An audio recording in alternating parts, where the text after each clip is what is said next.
Alafu usichokijua sasa hivi Gigi wa zamani alikuwa ana vipombe pombe. Si vifegi fegi, sasa hivi niko very sober na nitadili na nyinyi kwa akili timamu. Nyinyi si vicha. Kila mtu anaumwa ila tumezidiana, wewe pona kwanza. Mtu una sura 398. Unajua kumana na sura moja, huo ni aibu. Eti unatafuta kabisa tagi. Eti umewashinda kina nani? Hakuna nilomshindwa. Wenzi wote mmekimbilia polisi, sio wewe. Sio huyo nani huyo?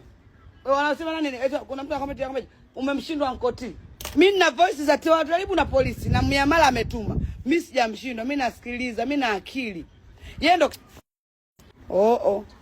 mmeenda polisi nyinyi, mmeshtaki nyinyi. Au sasa hivi mimi na ushahidi tu. Mtu akishanifika hapa, yani huyo pia hajanishinda, hajanifika hapa. Wewe una miaka 5 una bifu na mimi. Bifu lipi? Miaka 5 years. Kila ukienda unataka kuonekana wewe ndio mzima Gigi chizi. Ina maana hata vichao haonekani kwenye kioo tu. Hata kwenye simu hivi kichao kimoja uchizi. Wewe kunituamia akili kila siku unaonekana mimi sio mzima, wewe ndio mzima. Unanilipia kodi au unalipa ada yangu wewe?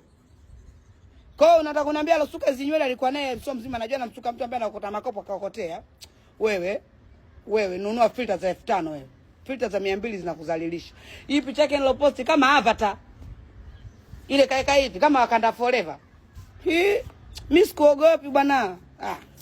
Bwana wewe mimi siwezi bwana. Yo. Sheria, sijui mwanasheria wako, mwambie atakutana na wangu. Alafu usite wanasheria tena, tunaita attorney.